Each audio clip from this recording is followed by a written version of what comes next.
Okay, hey everybody. Back again with Jubilee from the X-Men as promised. So, we have a classic Jubilee with the yellow overcoat, raincoat, smock, whatever you want to call it. I'm going to start right here on that clavicle and go out from there.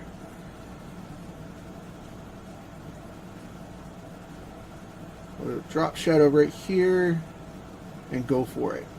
So when Kitty Pryde left the X-Men, this became her replacement for the softening edge of Wolverine's little sister type persona. And I always thought that was pretty cool that they did that, but she was also the next generation of student for the X-Men team. And she was the first one to really get to do that after Kitty. So that was always interesting.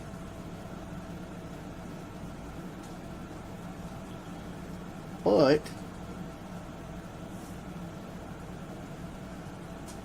she's come into her own here lately, which is really, really nice to see that she's finally grown up, because a lot of these characters don't get to grow up and they don't get to evolve. They get rehashed instead, and that's a miserable way for a character to go in that regard.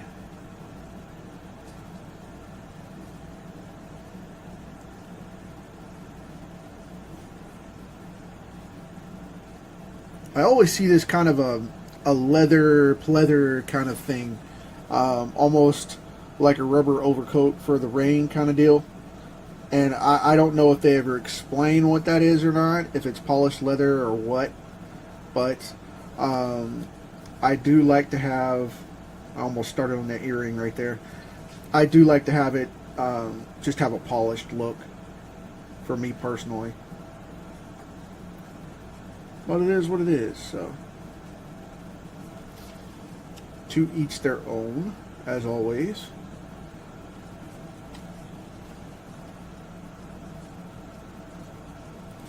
Now this is the underside of the ring here, so it's actually going to cross over. I'm not going to make it one solid piece. I'm going to make it conjoined right here, right along her cheek line, so that we have that out there. And then there'll be the underside of that side of the X.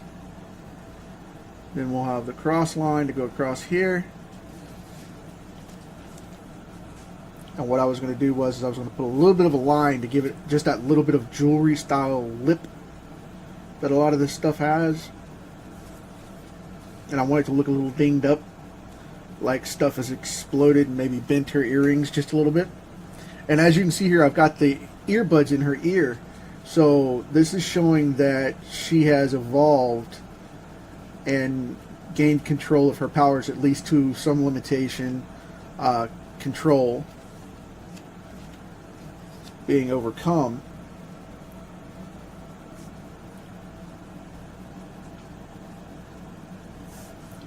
Just a little bit of a shoulder line right here, and just a small chest line right here, because this coat covers up a lot. And then on top of that,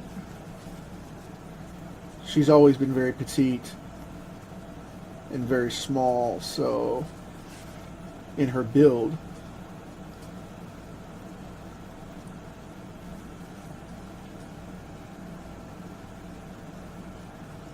Don't want to go pushing the limits of things too much. Here's the other collar on that coat.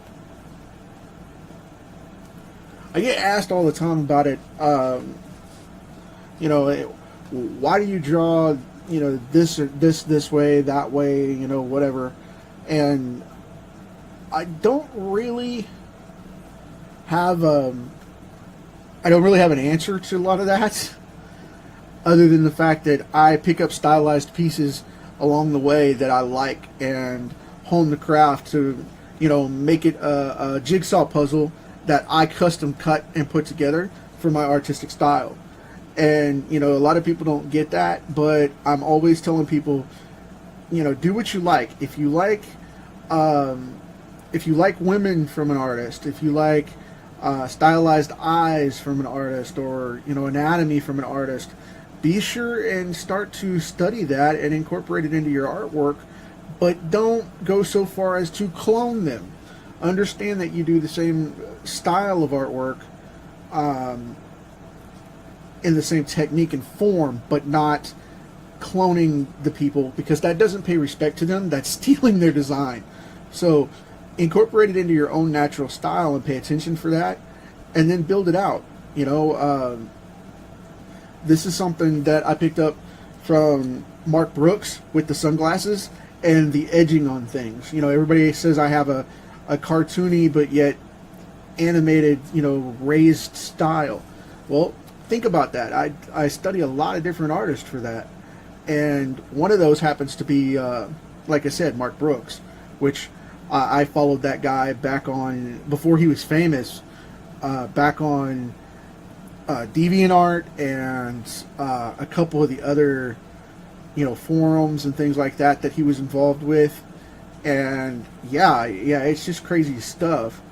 I loved his work, and he was always on edge for a three-dimensional look. It just had a depth to it that a lot of artists don't have.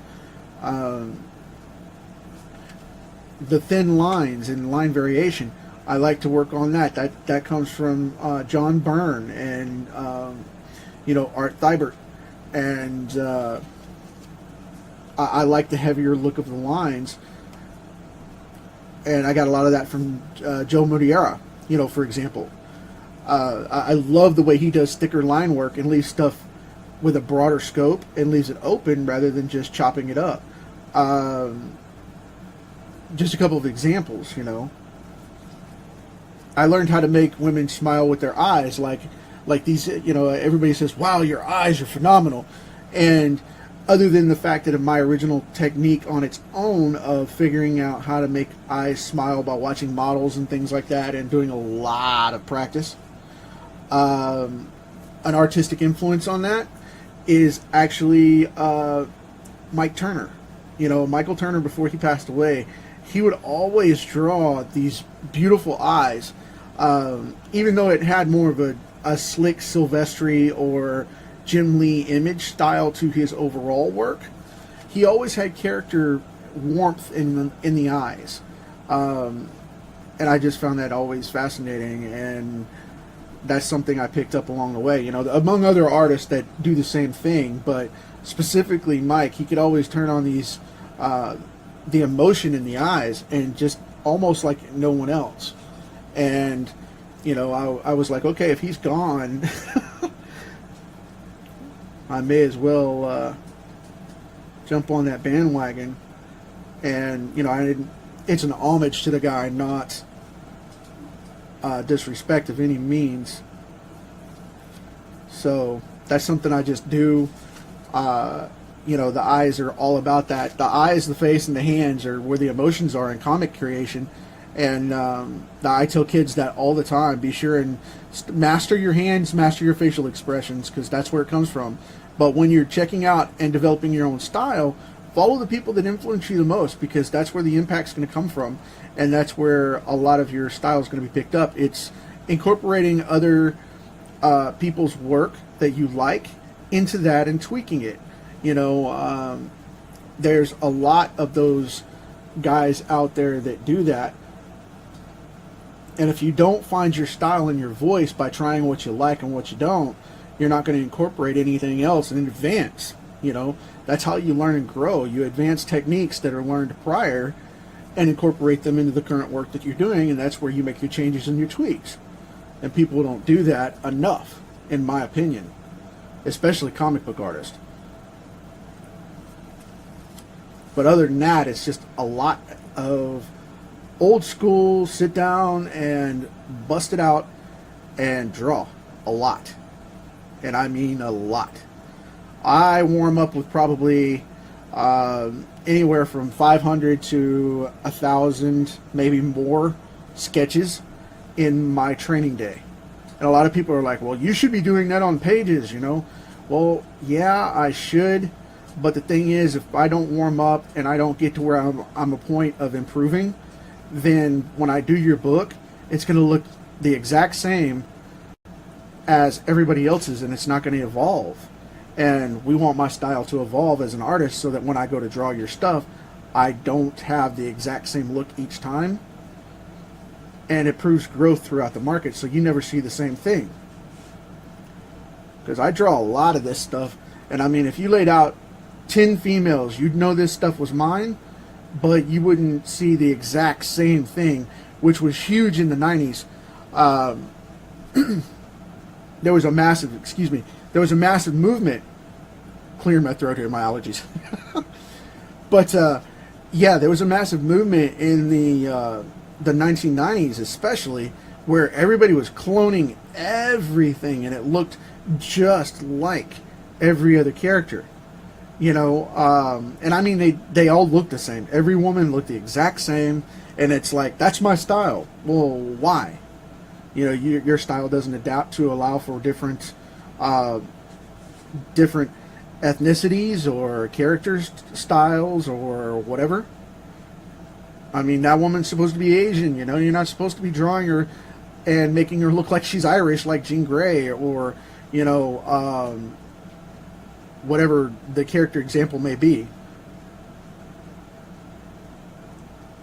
And I heard Joe Modiara speak once about that it was either 99 or 2000, and he actually talked about that quite a bit, saying that part of the reason he got out of the industry is because he hated his X-Men run, because he said everybody looked the same.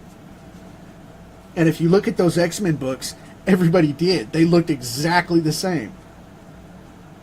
I mean, there were little character variations because of the style of the individual person or character in this regard, but it was always funny because his stuff looked exactly the same throughout the entire X-Men run once he pointed that out. Cannonball looked just like Gambit. You know, Beast and Wolverine looked pretty close. Archangel looked just like Cyclops. It was definitely an honest review of his own work. So you got to be able to draw people different. And right before I went on the air today, I got asked about that. And yeah, to answer that question, it's one of those things where you just have to practice a lot, and you have to make variations and tweaks and understand different cultures and things so that you don't jack that up. Now I'm going to give her the manga spiked hair here. I'm going to switch gears, and she's got this modern manga type of spiky hair thing going on instead of the traditional spikes she had from the 90s.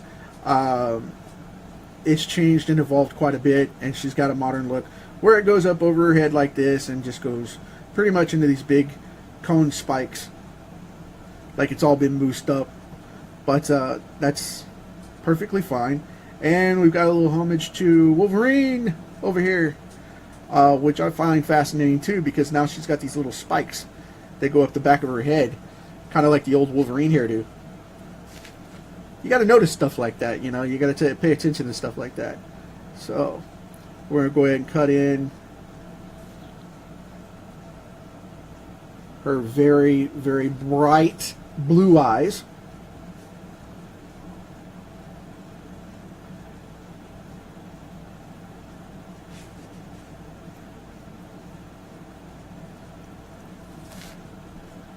I'm going to kind of cut that like that for a double shine right there. That's just what I picked up on from it, so I let that kind of evolve naturally, and there you go. Now these are going to be pink sunglasses, just like she used to wear all the time. They were either pink or green, sometimes purple. They were always some kind of bright color of some sort.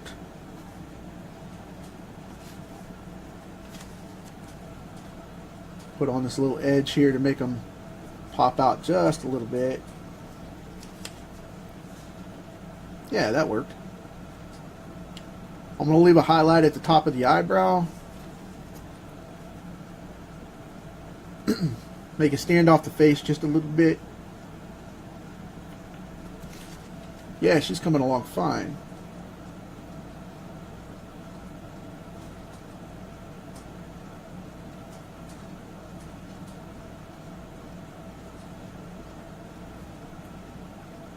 A little shadow under the lip there. Just a little bit of a shadow right on the other side to show the other side of the nose, but not overwork it and make it weird. Because a lot of people like to put that nostril full out, you know, flare it out just like this, equal sides, and it doesn't work that way. You can't see that because the nostril raises up behind the bridge of the nose. So understand that nose has a bone in there for cartilage. Not necessarily a bone, but cartilage. And behind that cartilage, the nostrils raise up a little bit from the tip. So you have the tip right here, which would be blocking that other side. That's the reason you get that little edge. A lot of people want to monkey with that too. Don't do that. Don't do it. Now the reason I'm slicing this off right behind the ear here is because I'm going to make the shadow stretch out to where her ear shadows onto the sunglasses, and it puts the hair back up behind the sunglasses instead of pressing through it, making it look weird. I don't know why I did that. But now I'll start working on this hair a little bit.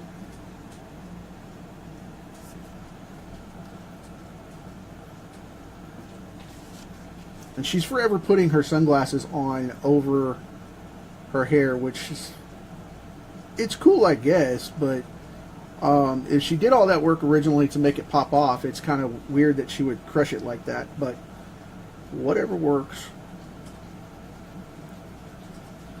Now I'm going to shade this in. Again, if you're a professional working in the industry, don't do this.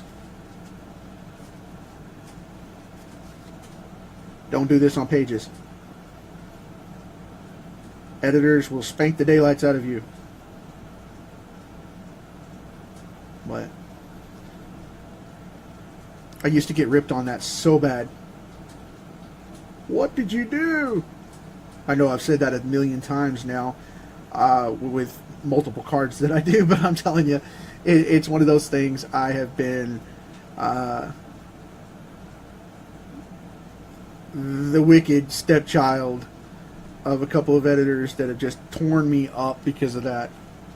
Stop that! So, anyway, now you know if you do it, it's your fault.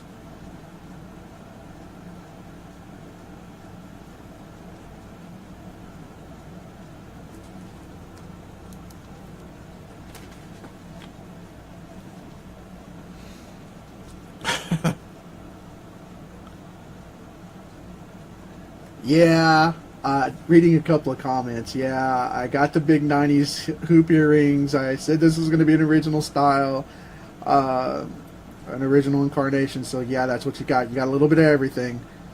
My boy Brian's talking. He's picking on my earrings, man.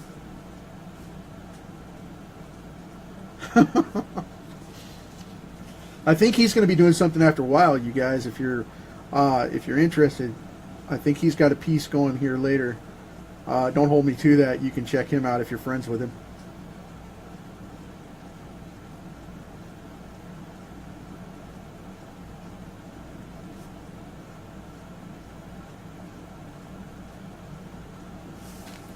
Okay.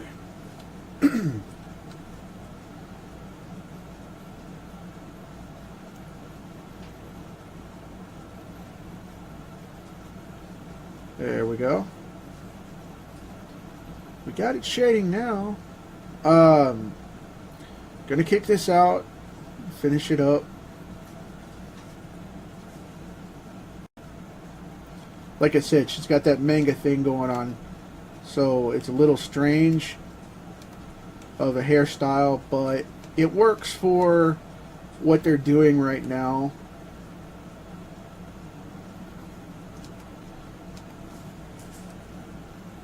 If you're an older artist, you may not find this to resonate with you, but we all have to adapt, as we know. And I'm not complaining about it. I mean, it's just different. It's not bad, it's just different.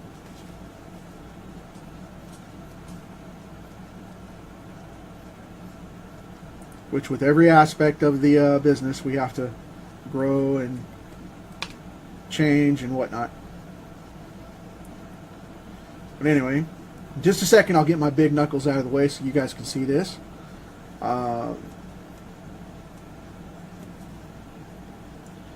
Move your dadgum hand.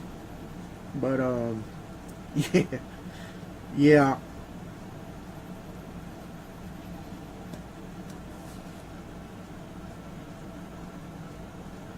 And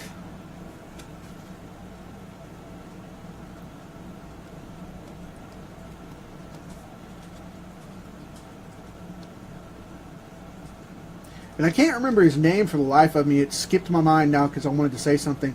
The actor that played Lafayette, if you watch that show True Blood, when it was on, it's been off for a little while now because they kicked off the last season for it. But Lafayette passed away today. The actor that played him at 39 years old, they said that he passed away. I didn't see what he passed away of, but that's... Here we are on a Saturday, you know, and that's 2 this week.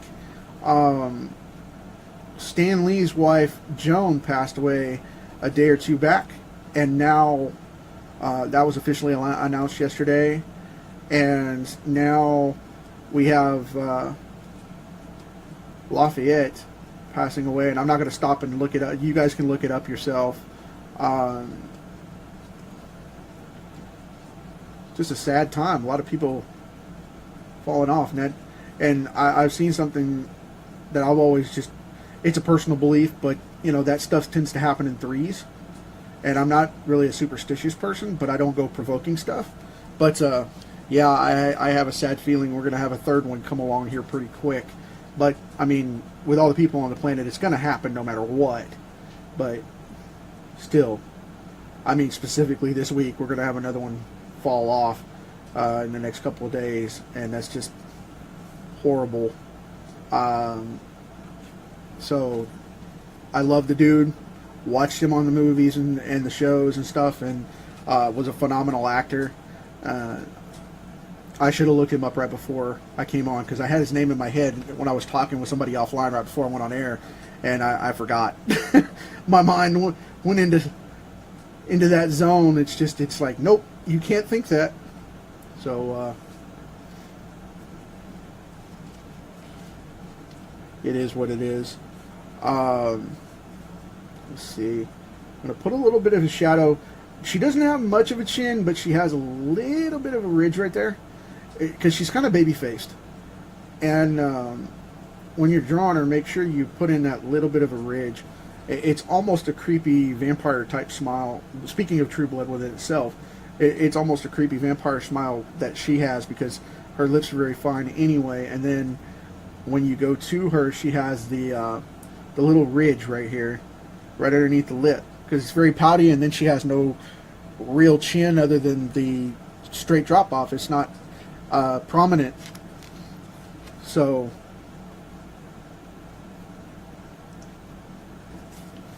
there we go. I think we have, I want to put just a little bit right there, but I don't want to do too much because I don't want to age her.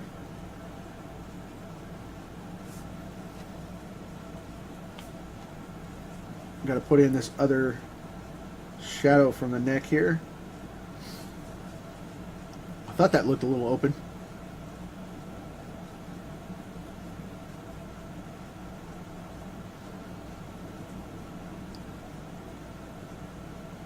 Round that out so it doesn't look weird, because there's no bone there. It's just going to be the side of her neck.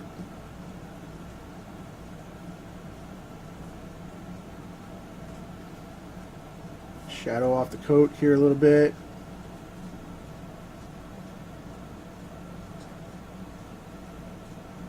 And clean that off because we won't be able to see down there. So here's a little something else too.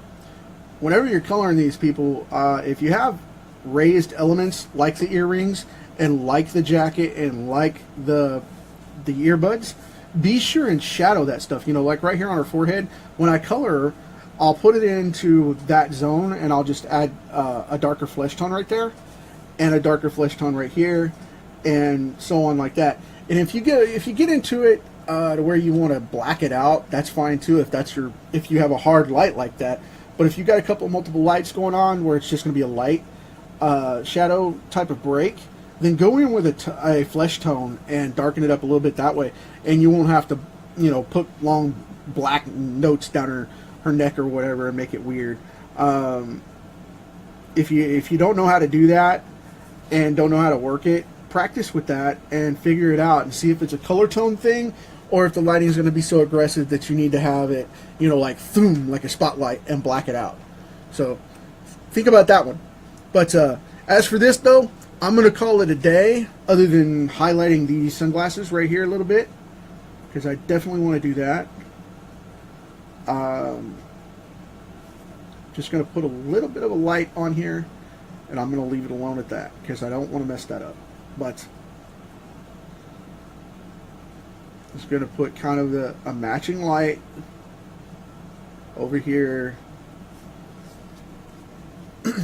And now I'm going to leave it alone because I don't want to mess it up too much. So with that one going on, I've got, what do I have for tomorrow? We have Gambit for Sunday. So you guys hang out, come back, check it out, leave me some likes, some comments, some suggestions, whatever you got going on, and enjoy the rest of your weekend, and I'll catch you later. Take care.